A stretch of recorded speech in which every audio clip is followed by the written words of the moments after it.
Bueno, no sé si ya salió la transmisión. Ya, me parece que ya estamos transmitiendo en vivo. Sí, creo que sí. Bueno, vamos a dar 2 minutos y si gustan comenzamos. Ya pueden ir compartiendo, podemos ir compartiendo si gustan la sesión ahí, la de la página de Facebook, y comenzamos en 1 minuto. Ok.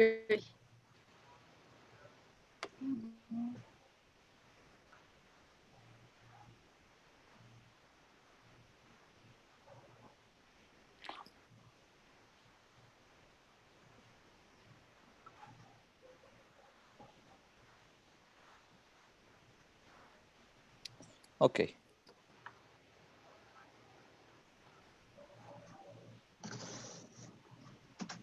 Bueno, vamos a comenzar ya en 20 segundos. Ok.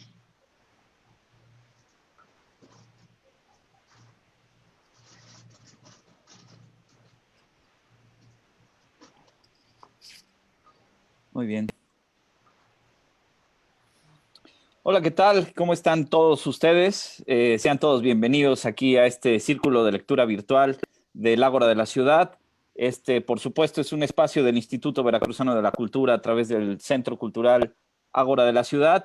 Y bueno, pues estamos contentísimos, perdónennos, teníamos algunos problemas técnicos ahí, creo que todavía nuestras computadoras siguen un poco frías, ¿no? No podíamos conectarnos muy bien, pero ya estamos listos.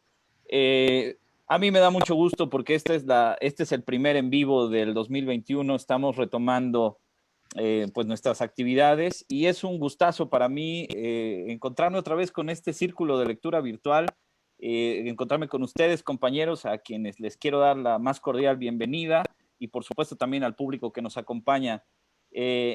Nancy Hernández García, ¿qué tal? Feliz año, bienvenida una vez más. Hola, muchas gracias, Gustavo. Feliz año para todos los que nos ven y para estos chicos, Max y Víctor, para ti también. Víctor Galvez, qué gusto saludarte otra vez. Estuviste por acá, por Jalapa, pero no hubo chance de saludarnos, pero seguimos aquí virtual. Feliz año, un abrazo.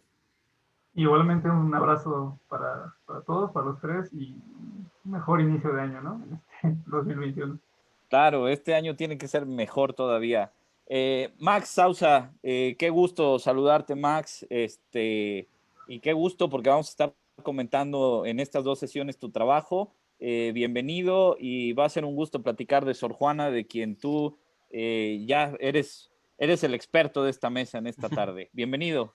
Muchas gracias, Gustavo. Feliz año a todos los que nos están viendo. Feliz año a todos y espero estén pasando una linda tarde.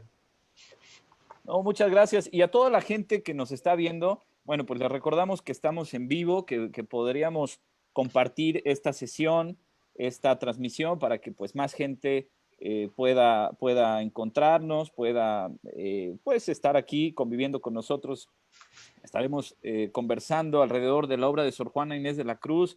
Estamos muy pues contentos porque esto es de alguna manera a propósito de la publicación de este libro, de esta antología de Sor Juana Inés de la Cruz, y aprovechando que, bueno, uno de nuestros colaboradores, en este caso Max Sausa, ha sido el compilador, el que ha presentado este trabajo, también ha hecho un prólogo muy interesante, muy completo en esta edición, que primeramente pues para los universitarios de la Universidad Veracruzana, todos los estudiantes lo puedan encontrar, yo creo que es fundamental. Ya estaremos hablando de Sor Juana Inés de la Cruz y después pues para todo aquel que pueda acceder a estas publicaciones. Entonces, pues en estas 2 sesiones, a propósito de la publicación de este libro, de esta antología, es que vamos a estar platicando.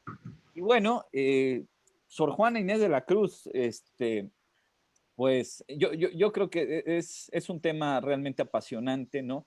La figura de Sor Juana Inés de la Cruz por todo lo que involucra, todo lo que contempla, todo lo que se puede extraer acerca de esta figura capital en la cultura pues de la lengua en castellano, de la lengua hispánica, del mundo hispánico y por supuesto por extensión a todo el mundo. cada vez más esta figura me parece que ha tomado mayor relevancia, sobre todo en nuestros tiempos. No han sido pocos, más bien, los intelectuales que han abordado la figura de Sor Juana Inés de la Cruz, su obra, ¿no? Y tiene muchas aristas, como todo lo interesante y como todo lo que vale la pena, no se puede abarcar desde un solo punto de vista. Habría que, que contextualizar, habría que ver las distintas facetas en las cuales nos podemos acercar a la obra de Sor Juana Inés de la Cruz. Y yo quisiera yo comenzar, chicos, hablar de Sor Juana Inés de la Cruz de alguna manera nos lleva a hablar un poco del barroco novohispano, ¿no? De este momento de la colonia, de este momento de la Nueva España, tan especial y a veces tan mitificado, ¿no? A la mala, diría yo, porque pensamos nada más que es una especie de momento de estancamiento, es una especie de barbarismo, ¿no? Por toda la historia de la colonia, de la colonización, de los pueblos americanos. Y dejamos muchas veces de lado todo lo que significó estos 300 años, ¿no? De colonia española, de colonia hispánica. Y realmente, pues no hay un justo medio, ¿no? Sobre todo en la cuestión de la cultura, de las artes y de todo el movimiento que se gestó aquí en la Nueva España, en las colonias americanas, y que tenía influencia y repercusión incluso en España misma, ¿no? En la península ibérica. Eh, yo hace unos días tuve la oportunidad de hablar un poquito de economía feudal, por ejemplo, en la Facultad de Economía, y sucede lo mismo. Creemos que el feudalismo, por ejemplo, fue una época de estancamiento estático, y ya cuando te pones a ver, por ejemplo, ya cuando analizas todo el proceso de reconquista, ¿no? de la España, ¿no? De los reyes católicos hacia los moros, y ves el sistema económico que generaron para lograrlo, pues entonces no era ni tan estático ni tan estancado, ¿no? Fue un momento muy interesante. Me parece que algo similar sucede en el barroco novohispano. Así Y es. bueno, Max, yo quisiera preguntarte, ¿en qué contexto se mueve Sor Juana Inés de la Cruz en este sentido? Bueno, Sor Juana surge, digamos, en el punto exactamente de la mitad del territorio novohispano. Un pueblito que se llama San Miguel Nepantla, que a propósito Nepantli en náhuatl significa lugar en medio, un lugar que está entre los dos volcanes, los grandes volcanes de la náhuatl, el Iztaccíhuatl y el Popocatépetl. Ahí nace esta niña que se llama Juana Inés de Asbaje y Ramírez de Santillana, en una familia acomodada, como dices, en una familia feudal. La época barroca es por un lado una extensión no solo de la Edad Media europea, sino del Renacimiento también europeo, una época en la cual el ser humano está en el centro del mundo, y entonces esa visión europea que se impone ante las mitologías, las cosmovisiones y las lenguas originarias de América, le permite a esta niña moverse en dimensiones muy específicas que le permiten después construir una literatura que es completamente única, una literatura que además es una de las grandes cumbres también del orbe hispánico. Esta niña, por ejemplo, la pequeña Juana Inés, hablaba náhuatl, porque pues dentro del villorrio de Nepantla, pues tenía esclavos, su abuelo era hacendado, entonces hablaba náhuatl, aprendió latín supuestamente en 20 lecciones, algo que también es una especie de mito, porque en muchos diarios de muchas monjas ese es un tópico, que Dios las ilumina y en 20 lecciones aprenden latín. Es más bien una referencia más culta, ¿no? Digamos, del universo de Sor Juana, pero que nos ayuda a entender precisamente esas dimensiones en las cuales ella se está desplazando. Ella dice que su despertar intelectual es en la biblioteca del abuelo, yendo con las que llamaban las amigas, es decir, una especie de monjitas o de mujeres dedicadas a la enseñanza de las niñas, de las labores domésticas imprescindibles de ese momento. Y todo lo que está girando en el mundo novohispano, pues es muy dinámico. Por un lado, la literatura está más o menos prohibida, en el sentido de que se está alimentando, se está amamantando, todas las colonias, especialmente la Nueva España, se alimentan de los grandes poetas latinos, los poetas griegos y los grandes poetas del siglo de oro español. Y la publicación, por ejemplo, de ficciones, de novelas, está prohibida dentro de la Nueva España. Sin embargo, hay mecanismos ahí que les permiten, por ejemplo, reimprimir el Quijote, pero no se llama el ingenioso hidalgo Don Quijote de la Mancha, se llama Don Quijote y Sancho, es el nombre con el que se publicaba acá en la Nueva España. Todas estas dinámicas permiten que la cultura, la naciente cultura mexicana, tenga muchas máscaras y sea una superposición, por un lado, de personas o bajadas del mundo indígena que siguen hablando sus propias lenguas, siguen teniendo el trueque como una manera de intercambio cotidiano. A eso se le superponen los grandes hacendados que empiezan a desplazar a estas lenguas, a estas gentes indígenas, imponiendo el español, un español que ya no tiene el ceceo castellano, sino que ya empieza a tener variantes dialectales muy propias, de las cuales esa niña, Sor Juana, bueno, Juana Inés Asbaje, va a hacer parodias, va a escuchar muy atentamente el hablar de los negros, el hablar de los indígenas, el hablar de los cortesanos. Todo esto lo parodia, todo esto lo lleva a dimensiones extraordinarias, totalmente irrisorias, extremadamente cultas, que generan más bien que son el reflejo, el espejo fiel de un nuevo momento. A esta niña que después se va a la Ciudad de México a estudiar con una familia para ser una ancila o una criada de los virreyes en turno, cuando tiene 15, 16 años, pues esta niña empieza a alimentarse intelectualmente de las grandes ideas que giraban en la Ciudad de México.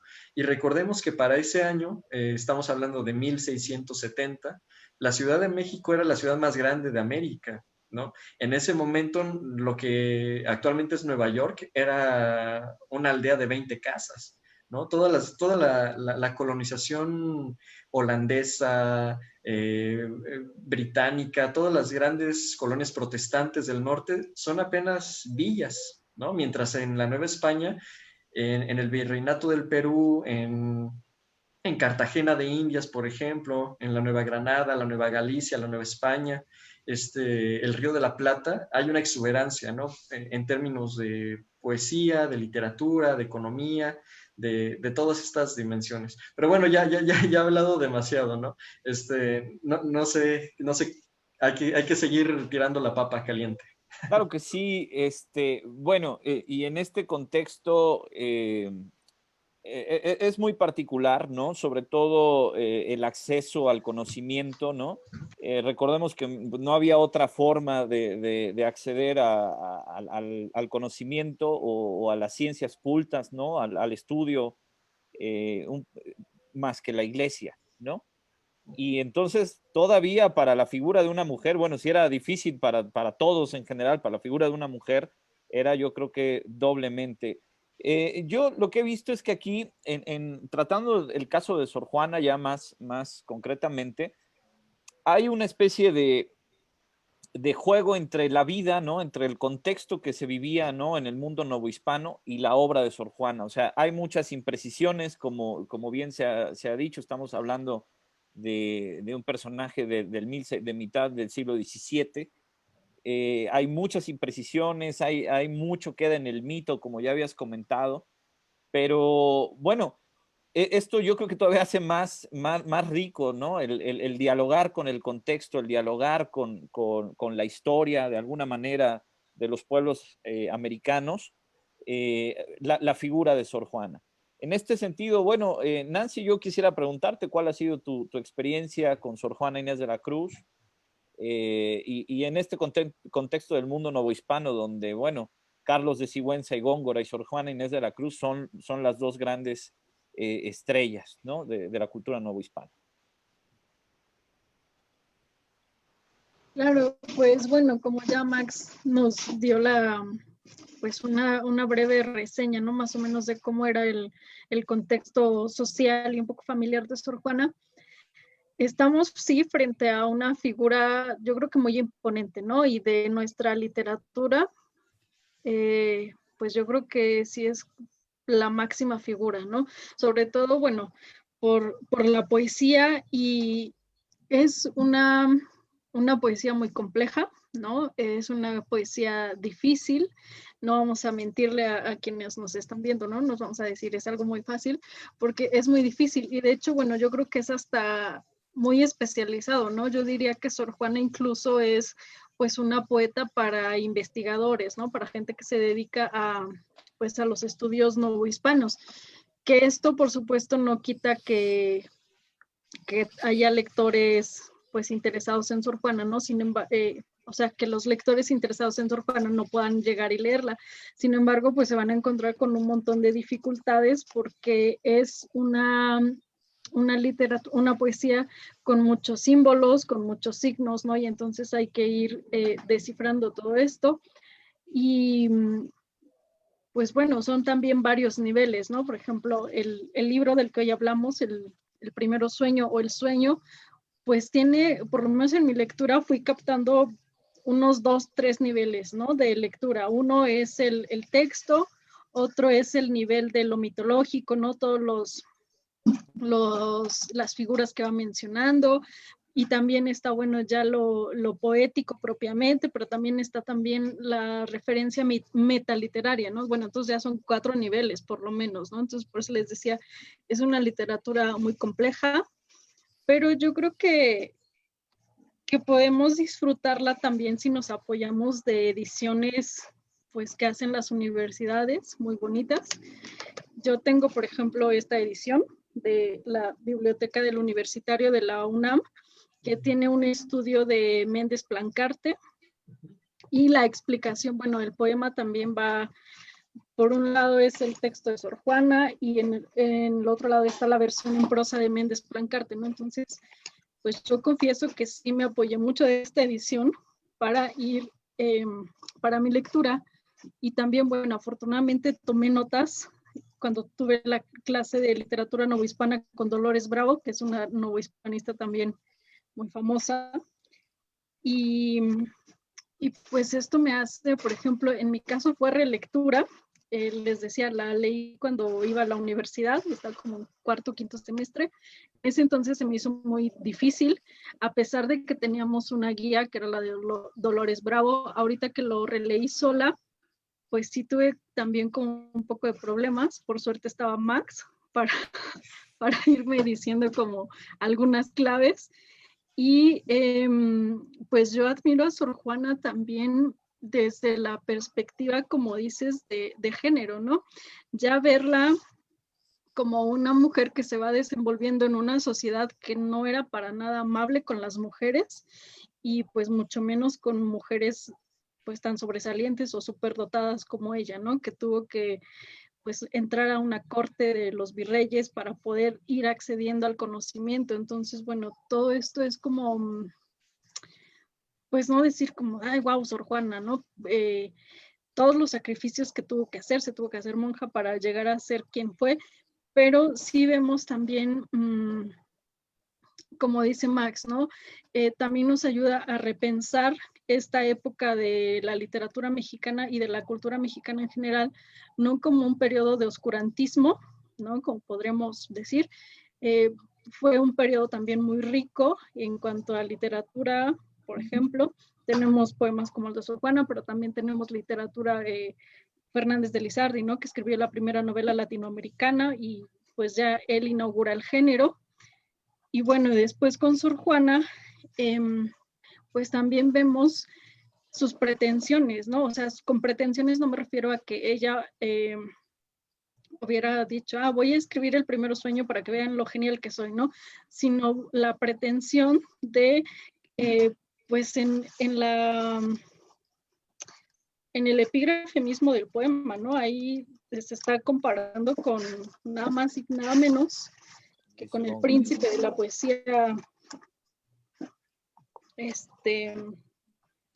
hispana, que es Góngora. Góngora, y lo dice ella misma, ¿no? Primero sueño, que así intituló y compuso la madre Juana Inés de la Cruz, imitando a Góngora, ¿no? Que bueno, también yo entiendo imitando a Góngora, como dice Max, ¿no? Como una especie de juego, ¿no? Como una parodia, porque no lo imita, ¿no? Por supuesto que este poema de Sor Juana es... pues no le pide nada a la poesía de Góngora, ¿no? Por supuesto que sí tiene ahí algunos versos que se relacionan y todo, pero no es una simple imitación, ¿no? No es la imitatio así como tal. Entonces, bueno, es un poema pues que deslumbra, ¿no? Porque además también en esta edición que yo tengo, Méndez Plancarte pues nos va desmenuzando también todo el poema, y yo creo que este tipo de ediciones pues son muy, muy valiosas, ¿no? Nos sirven para comprender, porque también eso habrá que ver que, bueno, estuve revisando y hay investigadoras, tesistas que dicen que las versiones que nos han llegado de los sueños ya tal vez ni siquiera corresponden a la versión original, ¿no? Entonces, bueno, todo eso creo que Max nos va a platicar ahorita, o Víctor, ya me extendí. Sí, no te preocupes, está muy bien. Yo quería, cuando éramos niños, ahora me estaba yo acordando, había, no sé si a ustedes les tocaron, bueno, sigue estando en los billetes, ¿no? Ahora en el billete de 200, pero cuando éramos niños estaban las monedas de 1,000 pesos. Bueno, a mí me tocó ver la moneda de 1,000 pesos con Sor Juana, y era una especie de Sor Juana como canónica, poderosa, era la moneda más que circulaba más en aquel sistema monetario, ¿no? Antes de que se le quitaran los 3 ceros. Y parecía a nosotros, la idea que te da de entrada, yo me acuerdo que yo pensaba que una especie de Madre Teresa de Calcuta, de alguien que había sido como muy bueno y de que pues era una figura ahí para todos nosotros los mexicanos, ¿no? Bueno, hay muchísimas cosas que decir, sobre todo de su obra, ¿no? Estamos hablando de su obra en el sentido de la búsqueda del conocimiento, un tema realmente relevante, ¿no? Realmente innovador para la época. Hay poesía amorosa, hay autos sacramentales, hay poesía religiosa, hay muchas cosas. Víctor, en ese sentido, ¿cuál ha sido tu experiencia con Sor Juana? ¿Cómo percibes una figura como esta? Hola, ¿qué tal? Sí, ahorita que mencionabas esto último, ¿no? De cómo es también, pues muy importante como figura dentro de la historia de México, ¿no? O sea, quizá el primer acercamiento que tuvimos a la figura de Sor Juana, pues fue a través bueno, para los que somos como de los finales de los 80 y tal vez a los que también les tocó principios de los 90, en los libros de texto, ¿no? Que venía la figura esta de la monja poeta, ¿no? Y también es interesante pensar, ya un poquito hablando más del contexto del novohispano y de la literatura mexicana, que en ese momento pues no existía como tal lo que conocemos ahora como México, ¿no? Era la Nueva España. Pero, sin embargo, es importante como pensar que ya había una identidad, si no lo podemos plantear en términos nacionales, porque pues, en realidad todavía no existen como estos estados-nación como va a verse después en el siglo XIX y en el siglo XX ya, pero sí ya hay una identidad, digamos, como más americana, ¿no? Que estaría representada por Sor Juana, pero también es muy interesante pensar que unas ganas, digamos, de separarse, ¿no? De ser distinto a lo que sería la cultura de la península ibérica, ¿no? De España. O sea, distinguirse más que separarse, porque todavía era parte, digamos, de lo mismo. Pero en ese sentido, la figura de Góngora, como mencionaba Nancy y también Max, es interesante porque, digamos que en el contexto del barroco, la originalidad se piensa o se entiende de una forma diferente. Es decir, que lo original se relaciona en cuanto a que hay una alusión a otro autor, ¿no? No sé, a un clásico como Ovidio, ¿no? A las Metamorfosis, ¿no? Polifemo, a fábulas. Es decir, hay como una constelación de figuras y de símbolos, de mitos, incluso de emblemas, por ejemplo, que están muy presentes en el barroco, pero que no se toman como copia. O sea, realmente es necesario presentarlo para que se entienda de qué se está hablando, ¿no? En la literatura de esta época. Y además, otra cosa que me llama mucho la atención y que me gustaría destacar es la presencia de la imagen.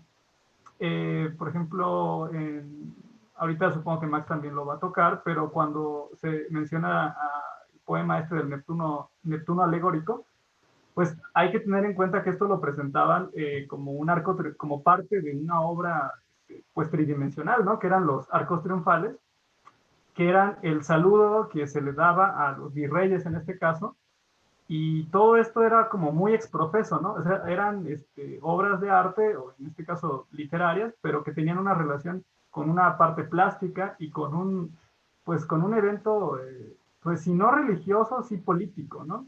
En ese sentido también es muy interesante pensar que durante el barroco, o sea, finales del 17, principios del 18, todavía hay una cultura que está muy anclada en lo simbólico, ¿no? Y en los mitos, en una referencia como a grandes relatos que después, poco a poco van cayendo, ¿no? En otras épocas.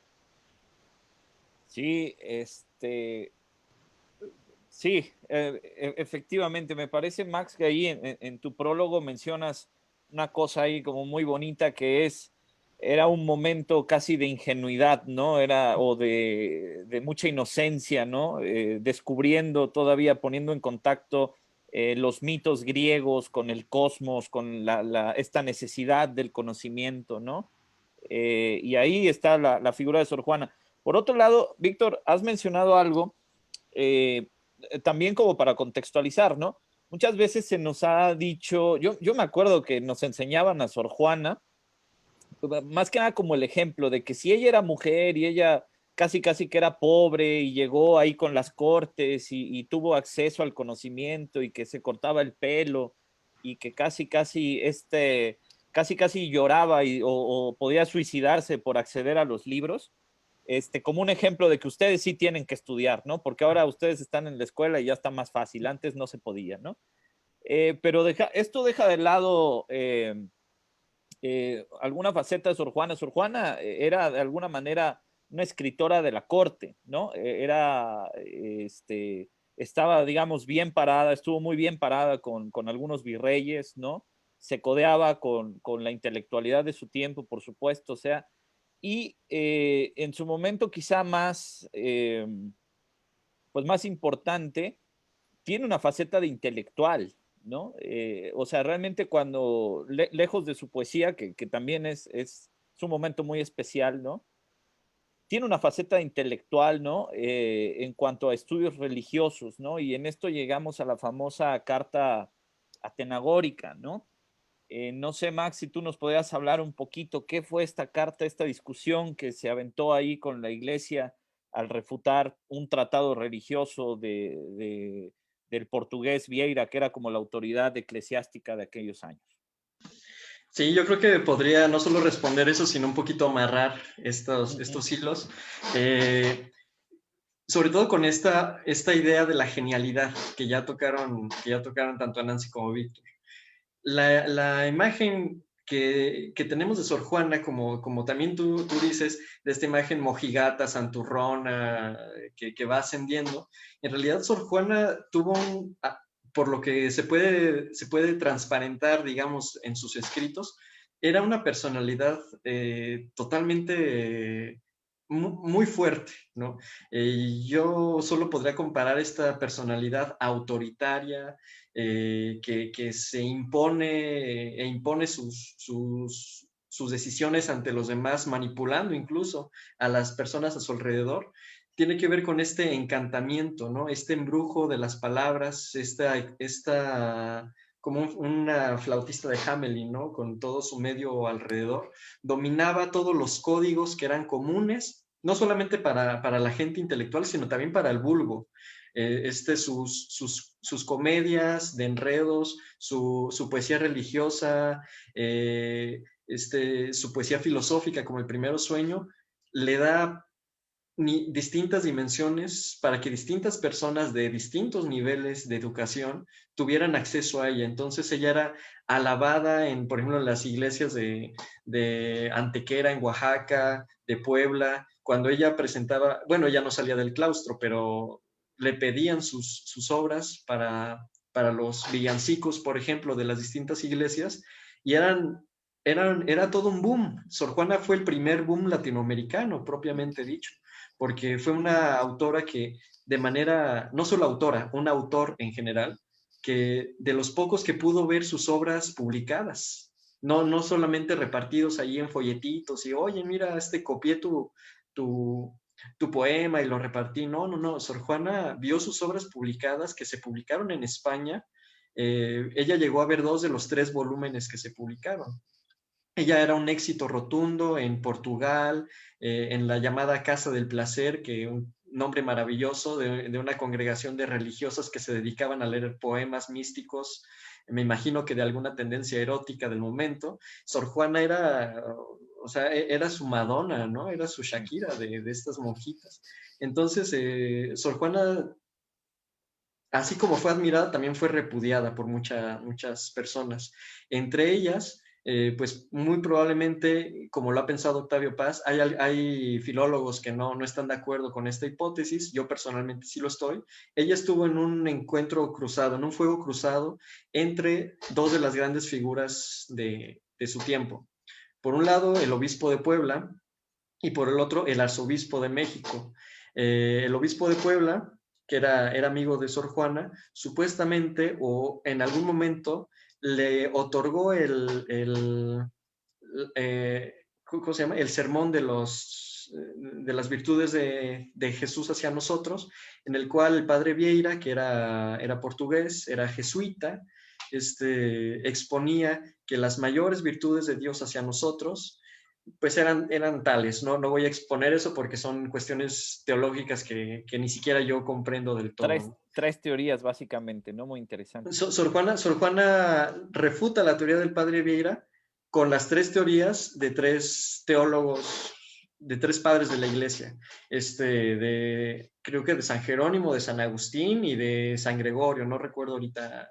El punto es que Sor Juana, la propuesta que ella tiene hacia el panfleto del Lusitano era que la mayor virtud que Dios hizo hacia nosotros es darnos el libre albedrío, dejarnos elegir si queremos amarlo o no. El que ella haya dicho una cosa de este calibre, claro, no lo dice con estas palabras, pero ella lo que dice es, Dios nos ha dado la elección, la libre voluntad de querer amarlo o no, y entonces ahí se muestra que la gran virtud de Dios es no hacernos virtudes. Entonces, imagínate esta disertación por parte de una monja. Las monjas tenían prohibido hacer teología, no leerla, pero sí hacer tratados sobre ello. Entonces el obispo de Puebla supuestamente publica esta disertación de Sor Juana bajo el nombre de Carta Tenagórica, y le hace un prólogo. Hay algún juego extraño ahí en el travestismo novohispano, porque Fernández de Santa Cruz, el obispo de Puebla, se pone el nombre de Filotea, es decir, la que sabe, la que es digna de sabiduría. Recrimina a Sor Juana y le dice, muchacha, muy buenas tus ideas, pero esto tú no lo deberías decir, pero aquí está, te lo publico. Entonces Sor Juana se espanta de que estas disertaciones teológicas se han publicado cuando eran una carta privada, y esto hace enojar precisamente al arzobispo de México, a Aguiar Seijas, el cual pues se enoja con Sor Juana. De por sí él era un misógino patológico. Se dice que antes de entrar a la catedral pedía que quitaran las piedras, las losas donde habían pisado ya antes mujeres, ¿no? Ese tipo de cosas. Era un tipo bastante raro, el Aguiar Seijas. Y entonces, pues obviamente le enojaba que la gran figura intelectual a la cual todos acudían era a una mujer. Sor Juana estuvo en medio de este juego cruzado, y ella, para defenderse, hace la famosísima y maravillosa respuesta a Sor Filotea. en el cual es a mi gusto el escrito más personal, más íntimo, más develador de Sor Juana. Habla de sus pasiones, de sus intereses, de sus inquietudes, se refleja también la personalidad muy fuerte que es la que late dentro de ella, que se aleja, creo yo, mucho de esta figura de la Sor Juana que es luchadora de los derechos, ¿no? Porque Sor Juana defiende a las personas, a las mujeres, siempre y cuando ellas estén dispuestas a ser intelectuales. Por eso sus figuras femeninas favoritas no son diosas romanas, ¿no? Son filósofas griegas como Safo, como la misma diosa Atenea, como la egipciaca Santa Catarina, ¿no? Que convenció a todo un conciliábulo de reyes para cristianizarlos. Es decir, las figuras que admira Sor Juana siempre son figuras intelectuales. No le interesan figuras a lo mejor como Héctor, como Aquiles, que son más bélicos. Siempre las figuras de Sor Juana son irruptoras de un universo intelectual. Y eso es algo que sí deberíamos reparar, ¿no? Porque ella se queja mucho también de sus hermanas del convento. Dice, ay, es que estas chismosas solo vienen y me hablan de que la criada esto, de que la sirvienta aquello. Yo quiero leer, a mí no me importan sus pleitos y a mí me ponen de juez. Entonces, Sor Juana es de un temperamento muy, muy fuerte y es lo que se le ha criticado a Octavio Paz, ¿no? Es lo que dicen que Octavio Paz hizo un retrato de sí mismo con la figura de Sor Juana, pero es que es un retrato muy fiel, la verdad, ¿no? Es un retrato muy transparente también por parte de Octavio Paz, y que también nos habla de esa hermandad que hay de los espíritus, ¿no? Que empiezan a latir en distintos momentos de la historia. Claro que sí. Mencionábamos esta carta, la carta atenagórica, porque me parece que sí es un parteaguas, pues en su vida personal, ¿no? En su historia. Es un momento que le va a generar, pues de alguna manera problemas hasta casi, casi cuando ella decide ya, pues el silencio, ¿no? Opta por el silencio, opta por deshacerse de sus escritos, de sus libros, y es lo que la iglesia pues ha tomado como la gran victoria de la monja, ¿no? De la figura de Sor Juana como una monja que prefiere creer a pensar, ¿no? Sí. Básicamente. Pero bueno, yo quería, ahora estaba yo pensando que mencionabas a Octavio Paz. Octavio Paz, bueno, la rescata, ¿no? Por supuesto, como la gran figura intelectual, ¿no? Mexicana, pero hay algo muy bonito que él maneja, que dice, porque se habla de las contradicciones que a lo largo de su poesía y de sus libros pudo haber tenido Sor Juana, o estas flaquezas, ¿no? A veces muy autoritaria, muy moderna, y a veces flaqueando en su propio pensamiento. Y Octavio Paz decía, pues tenemos a la mujer que escribe y a la mujer que piensa, ¿no? Y esta comunicación entre la mujer que escribe y la mujer que piensa, la intelectual, han dado estas contradicciones propias de cualquier intelectual, ¿no? Uh-huh. Sí. Víctor, ¿algún comentario ahí? Sí, justamente sobre la figura de Octavio Paz, es interesante. Yo ahí pensaría más bien en el vínculo, un poquito como antecedente, ¿no? De los contemporáneos, ya que pues todos sabemos, ¿no? Esta figura, digo, ahí sí hay como muchos, si quieren, ahorita platicamos también, hay como muchos chismes, digamos, en torno a las figuras de los contemporáneos. Pero algo que sí creo que estamos como muchos de acuerdo es en que justamente el primero sueño, ¿no?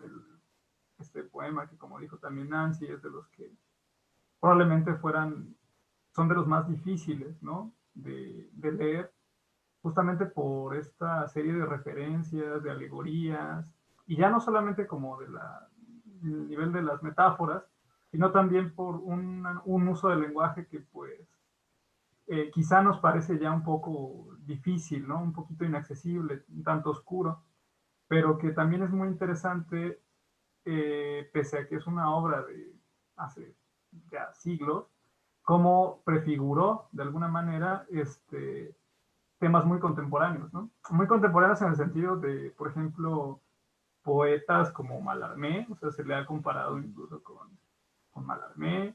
Dentro de la tradición mexicana, pues, no sé, pensemos en Jorge Cuesta, con Canto, Canto a un Dios Mineral, y también con José Gorostiza, ¿no? Muerte sin fin, y bueno, ya también Javier Villaurrutia. Y sobre eso quería hablar un poquito, ¿no? A Octavio Paz tiene un libro muy bueno que de hecho ahorita lo muestro, pero lo tengo por aquí, donde recupera la figura de Javier Villaurrutia, se llama Javier Villaurrutia en persona y en obra, y es muy interesante como este acercamiento que hace Octavio Paz acerca de su relación con Villaurrutia, que de alguna manera pues lo acercó al grupo de contemporáneos, y como para ellos, destaca él, era súper importante la imagen de Sor Juana, ¿no? Y no tanto como que la polémica quizá en torno a lo que ella pudo haber, pues digamos lo más anecdótico, ¿no? Si queremos pensarlo así, pero como una figura ya completamente emancipada intelectualmente. Este sería como, digamos, el gran aporte que ellos encuentran, el no tener que deberse, digamos, a una tradición necesariamente, o más bien, pese a que está inmersa dentro de una tradición muy concreta, como puede ser lo barroco y también como puede ser elementos, pues, cristianos, pese a todo esto, tiene una total autonomía literaria, ¿no? Y eso es como que justamente esta capacidad de tener una escritura que se va, digamos, a una consideración, digamos, de índole ya filosófica, pues es lo que logran como destacar y de lo que se sienten un poco deudores, sobre todo Jorge Cuesta y quizá también Javier Villarrutia, porque bueno, ahí podríamos encontrar en la misma temática del sueño y de la muerte, pues uno de los grandes temas, ¿no?, de la literatura mexicana, y probablemente también ahí habría mucho que Octavio Paz encontró y de lo que también escribió. Digo, yo creo que eso sería también algo muy interesante, ¿no? Tener como esta discusión en torno a estos temas. Claro, yo tengo ahí dos preguntas para Nancy que quiero hacerle ahorita, pero a mí me gustaría tomar un tiempo para dar lectura a algunos comentarios. Le recordamos a toda la gente que estamos en vivo, puede escribirnos, puede interactuar aquí con la gente que estamos aquí en esta conversación. Nos dicen por ahí, Caro Label, recomiendo leer Genio y Figura de Sor Juana Inés de la Cruz, de Ramón Xirau. Después nos dicen, échenle ganas, quiero saber sobre el primero sueño. Ahorita vamos a hablar un poquito más. Y bueno, hay saludos para Max, saludos para Nancy. Estamos en vivo hablando en general de esto. Nancy, yo quisiera preguntarte, bueno, acabas de decir que es complicada la obra de Sor Juana. Seguramente, claro que sí. En primera, porque creo que es muy, muy amplia. Y después pertenece a un contexto donde hay que recurrir a los hispanistas, hay que recurrir a la historia, ¿no?, de la literatura o del castellano. Pero que no hay un deleite, por ejemplo, cuando descubrimos las métricas, ¿no? Que este momento es de alguna manera heredero de todo del siglo de oro español, ¿no? Y del feudalismo europeo. Es el momento donde se confunde, por ejemplo, el amor erótico con la devoción religiosa, ¿no? A mí esto me parece increíble cuando un poeta se refiere a Dios o a las figuras celestiales de una manera erótica, ¿no? O viceversa, cuando los poetas se dirigen hacia el ser amado como una figura celestial y sublime, ¿no?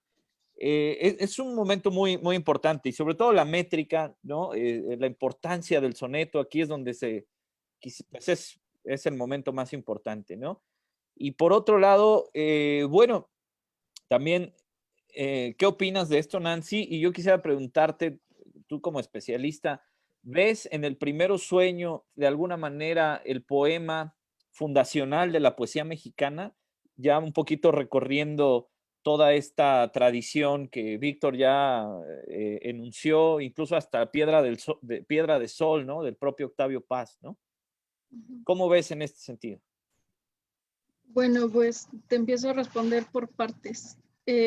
Sí, yo les había dicho que es un poema complejo, ¿no? Por todo lo que es el estilo barroco en sí es complejo, ¿no? Incluso el barroco de Carpentier, por ejemplo, ¿no? Es a veces, no sé, a mí por lo menos me cuesta mucho trabajo entender esta literatura. Y con Sor Juana, pues igual como ya mencionaba Víctor hace un momento, pues incluso hay palabras que ya están en desuso, ¿no? O sea, estamos hablando de un texto de 1600, bueno, publicado en 1692, pero seguramente pues fue escrito mucho tiempo antes, ¿no? O sea, este poema ya es la obra madura de Sor Juana, ¿no? Aquí ya vemos a una escritora pues ya muy madura, con un montón de herramientas detrás, ¿no?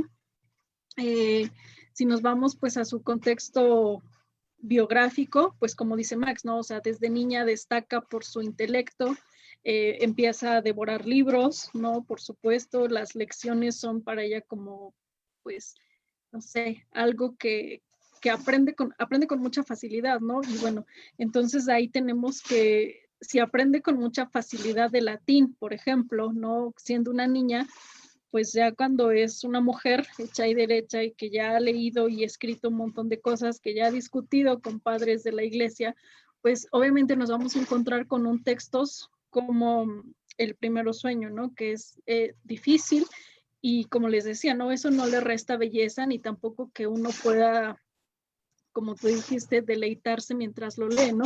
No todo el poema tiene que ser un sufrimiento, ¿no? O sea, incluso hay pasajes que son muy bonitos, pero bueno, yo les decía, ¿no? Desde mi experiencia, pues sí me tenía que regresar como 2 veces para leerlos, incluso por la misma forma de escritura, ¿no? Por las figuras retóricas, o sea, no tenemos a lo que estamos acostumbrados, ¿no? Sujeto, verbo, predicado, a veces el sujeto está como en el segundo verso al final, ¿no? Entonces, esto también no es nuestra estructura mental como constante, ¿no? Entonces, ahí radica la dificultad, e insisto, ¿no? No le quita belleza porque, bueno, si uno tiene nociones básicas de mitología, pues como que sí va captando también por lo menos este otro nivel, ¿no? Les decía, podemos ver El Primero Sueño, pues que tiene varios niveles, ¿no? Tiene el texto, después está la mitología, como decías también, tiene algunos fragmentos religiosos, ¿no? No propiamente de devoción o de creencia, sino sí se nota que que quien escribe es un intelectual, ¿no? Porque todo el tiempo está hablando del conocimiento, de la mente, habla del alma, pero lo trata como cosas diferentes, ¿no? Tampoco es que contraponga alma versus intelecto, ¿no? Pero sí los ve que son dos cosas diferentes que pueden estar como más o menos al mismo nivel, ¿no? Y que hay algún momento en el que se tocan. Y entonces, bueno, también pensar así el conocimiento es, yo creo que algo muy bonito, ¿no? Ver el conocimiento como tema también me resulta a mí algo original y como decía hace rato Víctor, pues ya nos viene hablando de los temas que serán también después pues tópicos para poetas ya del siglo XX mexicano, ¿no? Por supuesto de otros países también, pero en el caso de México, Octavio Paz, ¿no? Como lo había dicho, los contemporáneos, bueno, ahorita no recuerdo así como nombres específicos, pero sí he leído poemas donde se habla del conocimiento, ¿no? Entonces, de esta necesidad pues de llegar a algo, ¿no? De preguntar, esta poesía, pues casi existencial, ¿no? En donde el poeta se pregunta, pues si estoy aquí, ¿para qué es, no? O sea, estoy aquí por mandato divino, y ese mandato divino, ¿a qué respondería, no? Que aquí viene como la parte religiosa, y después la contraparte que es la intelectual, pues esto, ¿no? Los poetas que dicen, no, es que no podemos nada más ser títeres de Dios, ¿no? O sea, tenemos que estar, solo existe el aquí y ya no hay nada, ¿no? Después, una vez muerta la gente, ya no hay nada. Entonces, bueno, pensar la poesía uno creería, ¿no? Que esta poesía es propia del 20, pero no, o sea, viene de tiempo atrás, como les decía, ¿no? Por ejemplo, la novela del Periquillo Sarmiento, pues también, ¿no? Ya es una novela de crítica social que tiene un montón de cosas que para el siglo XX todavía se nos hacían novedosas, ¿no? Y uno dice, claro, este escritor está es muy original porque está innovando, nos está hablando de una, pues de la colectividad, de la cultura, de cómo se vive en la urbe, pero ya lo había hecho antes Fernández de Lizardi, ¿no? En otros términos, ¿no? En otra sociedad, pero es más o menos por ahí va. Entonces sí, El sueño es un poema fundacional de lo que después será la literatura mexicana, ¿no? Porque también, como ya se mencionó hace un momento, no podemos decir que Sor Juana es mexicana y su escritura es mexicana, ¿no? O sea, ella es novohispana y por todo el contexto que ya nos dio Max al inicio, pues sí se nota que es la diferencia entre lo novohispano y lo que después es lo mexicano, ¿no? Que es este ser mexicano, este sentido de identidad, se da también a partir de la literatura, ¿no?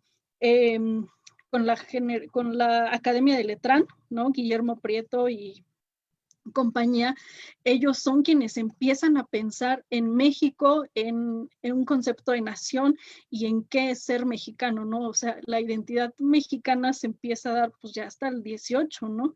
Después de la independencia, o sea, se da el movimiento de independencia y todavía ahí no había una identidad como tal, ¿no? Todavía se estaba pensando desde la literatura qué era ser mexicano, ¿no? Cómo era ser mexicano. Entonces, bueno, a mí me gusta pensar también que por lo menos antes o en este periodo, literatura y política, ¿no? Lo que nos conlleva también a la sociedad, no eran cosas apartadas, ¿no? Eran como parte de lo mismo y pues bueno, ya comparándolo con nuestra actualidad, yo creo que ese ha sido como uno de nuestros problemas, ¿no? El fragmentar, que ahorita vemos como, sí, los políticos, allá que se peleen, nosotros estamos en nuestros libros y eso no pasaba, ¿no? O sea, lo vemos con Sor Juana, como dijo Max, ¿no? O sea, a ella sí le interesaba leer y no le interesaban los chismes de pasillo, pero sí se preocupaba por cosas, pues, que realmente valían la pena, ¿no? O sea, cosas que involucraban a la sociedad y que la involucraban a ella como un individuo dentro de esta sociedad misógina, ¿no? Y bueno, yo creo que desde ahí tendríamos que valorar la figura de Sor Juana, como también dijiste hace rato, Gustavo, no como les decía también, no como, ay, pobrecita, todo lo que tuvo que hacer para ser Sor Juana, pero sí, pues sí verla como una pues una pionera para las mujeres, ¿no? Para ver que sí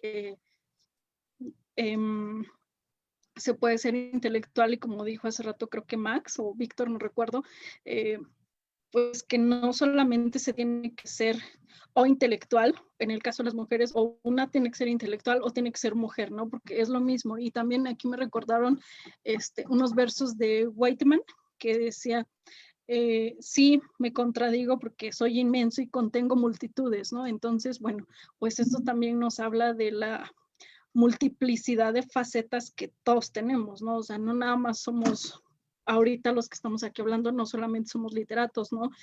Somos amigos, tenemos diferentes roles y dependiendo de cómo de cómo nos desarrollamos en la sociedad, pues también vamos generando nuestras ideas y pensamientos, y eso se ve reflejado aquí en El sueño, ¿no? Decías hace un momento también,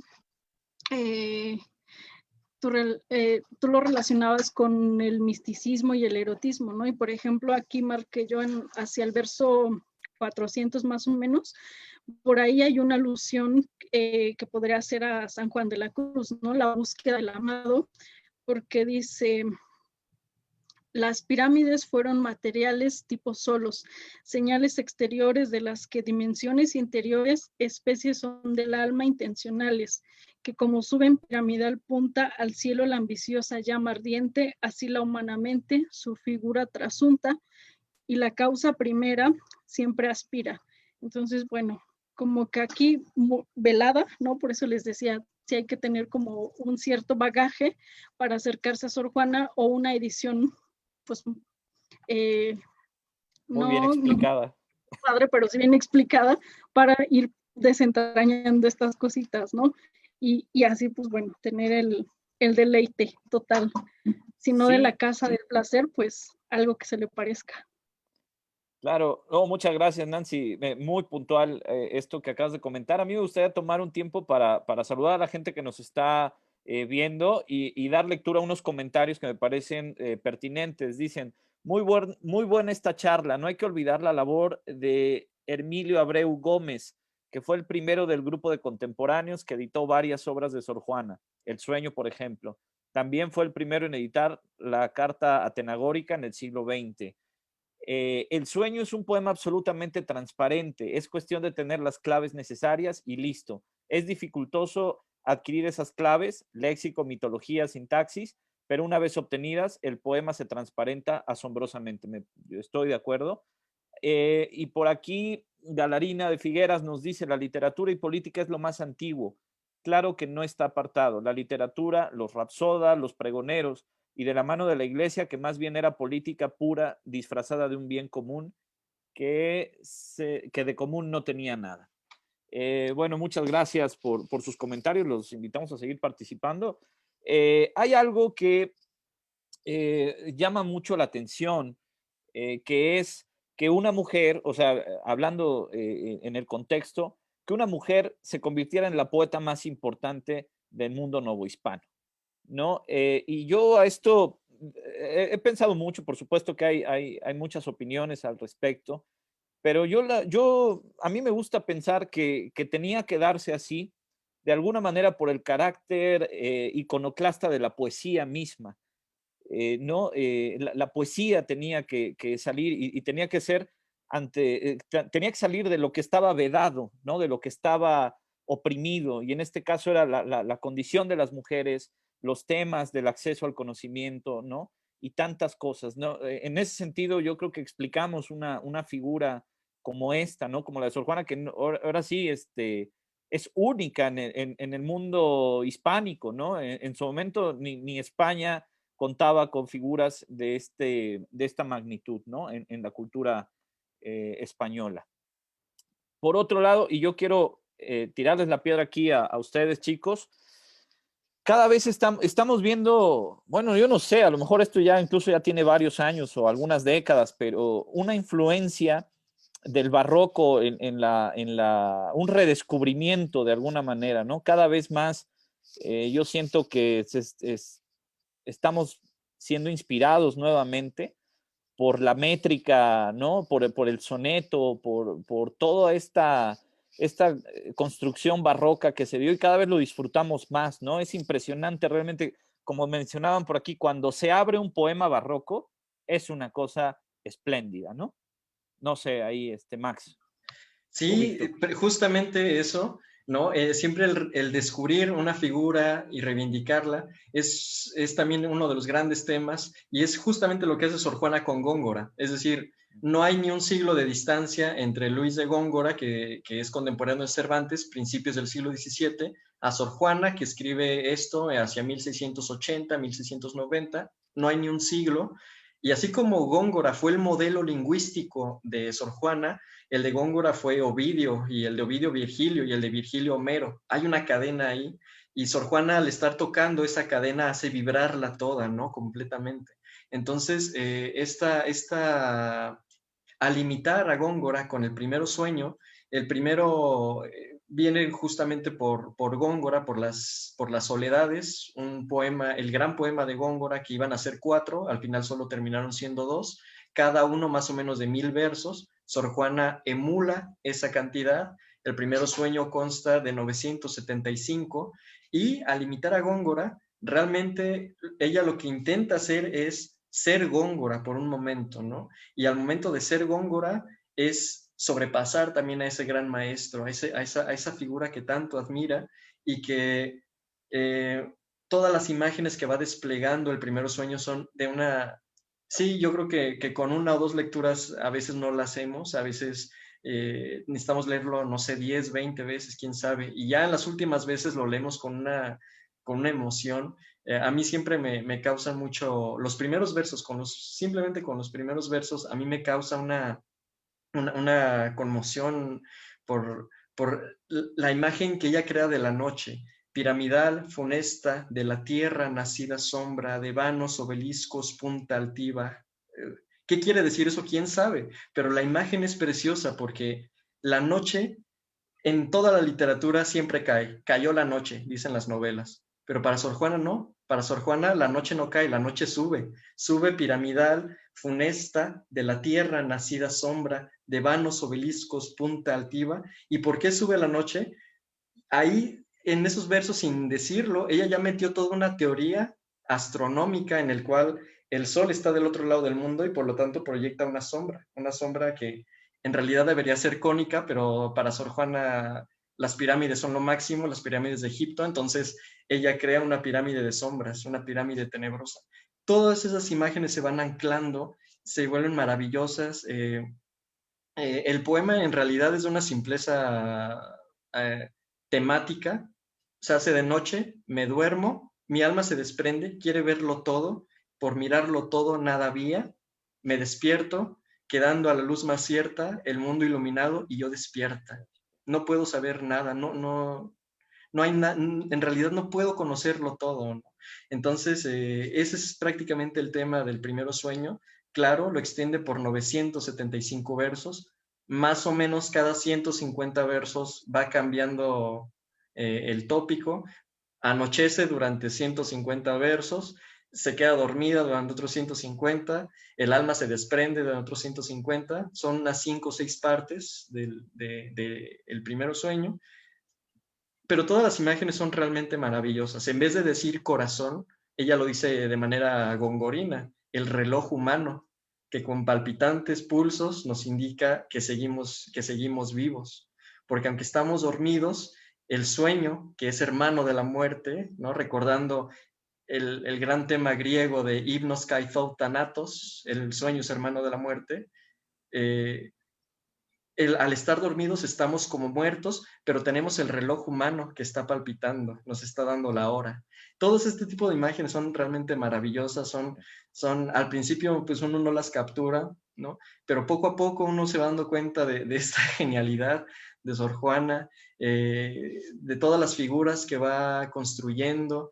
De repente el alma es más alta que el faro de Alejandría, que las pirámides de Egipto, que la babilónica torre, y todo lo que hay alrededor de esas imágenes es una verdadera alabanza del ser humano. Cuando de repente toca la Torre de Babel, dice algo así como el lugar donde todos los seres son iguales, excepto porque se dividieron las lenguas, ¿no? Es maravillosa esa idea.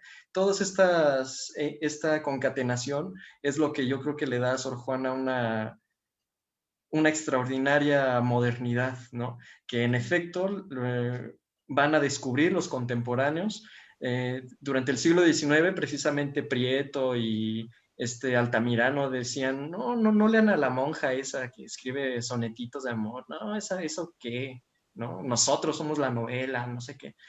Y llegan, antes de los contemporáneos, los modernistas, Amado Nervo y Tabladas, se quedan deslumbrados con la poesía de Sor Juana. Sí, los contemporáneos la publican, ¿no? Villaurrutia publica los sonetos. No recuerdo quién es el autor del Segundo Sueño, que también es muy bonito. No, a lo mejor, Víctor, me recuerdas. El Segundo Sueño, pero es un poema mucho más corto, ¿no? Y también no recuerdo ese cómo inicia, pero es maravilloso. Y bueno, también Efraín Huerta, ¿no? Alicho Maceo. Bernardo Ortiz de Montellano. Montellanos, claro, sí. Despierta, joven himnos, es el lirismo lógico que no sé qué tantos... Son imágenes sorjuanescas prácticamente, ¿no? Y ya en el siglo, en la actualidad, yo creo que un gran escritor, por ejemplo, muy sorjuanista, porque es muy irrisorio, porque le da giro de tuerca a la mitología, la aplasta, conociéndola muy bien. Podría ser, por ejemplo, Enrique Serna. Enrique Serna es, en ese sentido, es un gran, yo creo, deudor de Sor Juana, un gran continuador de Sor Juana. Y pues en la poesía creo que todavía nos hace falta una gran Silva en el siglo XXI, una figura Silva de estas, ¿no? que emule al Primero Sueño. No, ahora que mencionabas esto, hasta remite uno a Borges, ¿no? Por momentos parecen estas construcciones borgianas, ¿no? Que tanto se han celebrado y que tanto nos han deslumbrado en el siglo XX. Es, bueno, es casi ya momento de ir despidiéndonos. Hemos hablado por el momento de esto. Vamos a tener otra sesión. Tenemos que decirle a la gente que tenemos una segunda sesión donde ya hablaremos en general. Hay bastantes cosas de qué hablar. Queda toda la poesía amorosa, ¿no? de Sor Juana, queda por ahí sus disertaciones eclesiásticas, ¿no? Sus autos sacramentales, el divino Narciso, muchas cosas, y su figura, sobre todo en el siglo XX, como constitución de la mexicanidad, ¿no? Que los intelectuales mexicanos, lo que mencionaba un poco Nancy hace rato, ya hasta el siglo XX no solamente la rescatan como artista, sino ya como un pilar de la cultura mexicana, ¿no? Víctor, para irnos despidiendo, ¿algún comentario con el que quisiera cerrar? Sí, pues en general me gustaría también recordar un poco la figura. Bueno, primero, pues destacar la publicación, ¿no? Por parte de la editorial, la universidad, pero también pues la selección de Max, ¿no? Que ha sido como pues una manera de rendir finalmente este homenaje a una obra clásica, ¿no? En el sentido de que lo clásico es aquello que pues se mantiene vivo, ¿no? Y todavía nos interpela, no como una especie de figura ahí monolítica, sino como algo que está vivo. Y pues también me gustaría pensar, para que si quieren por ahí consultar, en el discurso inaugural de su ingreso a la Academia Mexicana de la Lengua de Pascual Bouchot, que también tiene mucho que ver con la Universidad de Veracruzana.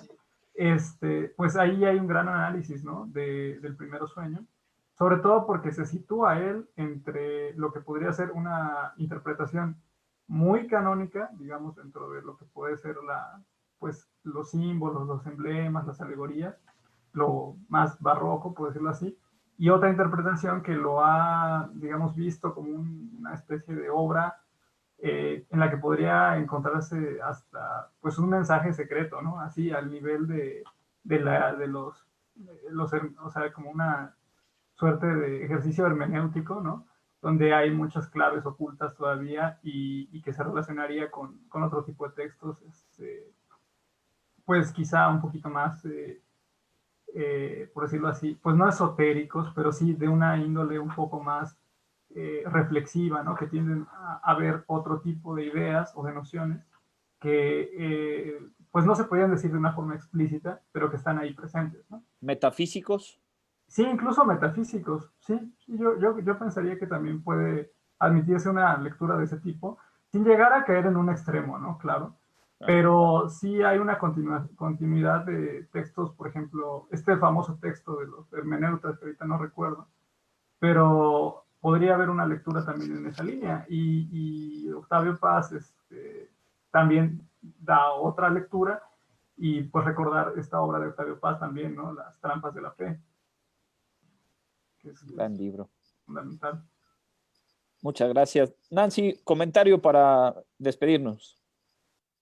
Bueno, ahorita con lo que decía Max y su emoción por recordar los versos de Sor Juana, pues también yo estaba viendo ahí en mi lectura la exaltación de Sor Juana por el mundo onírico, ¿no? Por poner en la mesa también este tema, ¿no? Y decir, bueno, cuando llega la noche y uno se va a dormir, pues no es que no pase nada, ¿no? O sea, sí pasan cosas, pero no somos conscientes de todo eso que pasa, ¿no? Entonces también ahí, bueno, uno podría verla también como algo pues súper moderno, ¿no? Que ahora es como, ay, pues claro, ¿no? Uno sueña y todo. Y Jung y todas estas gentes que interpretan los sueños y los símbolos y todo esto, ¿no? Pero bueno, en los tiempos de Sor Juana, pues todavía no había toda esta gama de estudios, ¿no? No se tomaba en cuenta más que lo que se veía, ¿no? Por eso dice Sor Juana, y por verlo todo nada veía. Entonces, también esto es algo que me parece a mí muy bello, ver también, como decía Víctor, ¿no? Lo metafísico que pueda haber en el poema y todo este juego de lo onírico. Y también, bueno, estaba recordando un poco que en la carta de la respuesta a Sor Filotea, pues este juego de Sor Juana también y parte de su actitud, pues iconoclasta también al decir, el único texto que escribí por gusto fue un papelillo que intitulan El sueño, ¿no? O sea, el decirle papelillo, pues obviamente no se lo dice con desdén, ¿no? Pero sí es como el efecto contrario, ¿no? No recuerdo cómo se llama esta figura retórica, pero también es esta parte donde dice lo que escribí, que lo escribí por gusto, ¿no? Entonces, bueno, ahí ya nos da otra clave de lectura, porque pues sí es un poema precioso, ¿no? Eso no se le quita, insisto en su dificultad, pero no se le quita, no le quita lo bello, no le resta nada. Y bueno, como dice Max, ¿no? En esa carta, pues podemos ver también parte de la personalidad de Sor Juana, que por supuesto se refleja también en este poema, que como les decía, se nota ya que es pues una obra escrita en la madurez, ¿no? Ya es una obra, por supuesto, de alguien ya con mucha experiencia, que ya ha escrito y que ya sabe lo que está haciendo, ¿no? Y por supuesto sabe no solo lo que está haciendo, sino lo que quiere hacer, ¿no? Al escribir este texto, qué es lo que pretende con ello.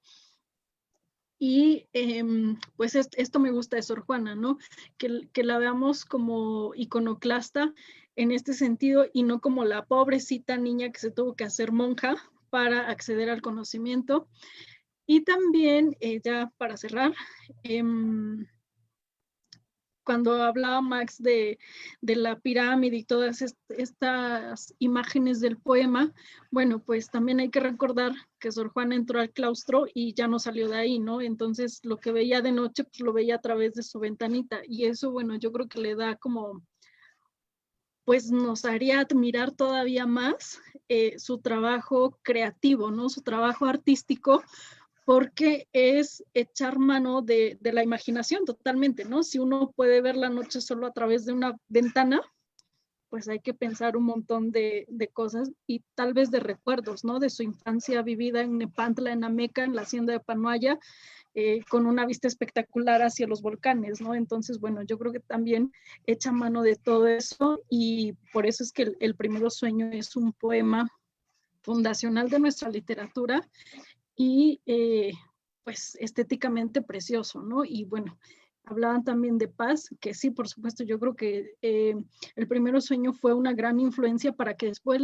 él escribiera su Piedra de Sol, ¿no? Que también Piedra de Sol es un poema no tan complicado, ¿no? Porque ya es un lenguaje más cercano y más accesible a nosotros, lectores del siglo XX-XXI, pero sí también tiene ahí una serie de símbolos y de juegos, ¿no? De hecho, el número de versos corresponde al número de días que tarda Venus en su rotación y no sé qué, ¿no? Entonces, bueno, pues sí, Sor Juana es de nuestras escritoras piedras fundamentales, ¿no? Podríamos decirlo.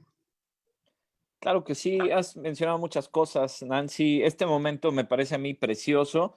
Recordemos, y que todavía sigue siendo. Yo hasta hace unos años en una película de Bela Tarr, que las armonías de Barry Master, sí, abre la película con la explicación copernicana del sistema solar, ¿no?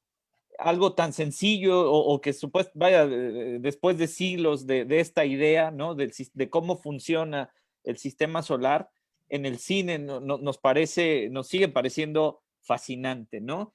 Combinar la cosmogonía con el conocimiento, con el alma humana, y como dijera Octavio Paz en esta comparación, con la osadía, ¿no? Es una osadía hacia el universo, ¿no? Tirar hacia el universo es fascinante.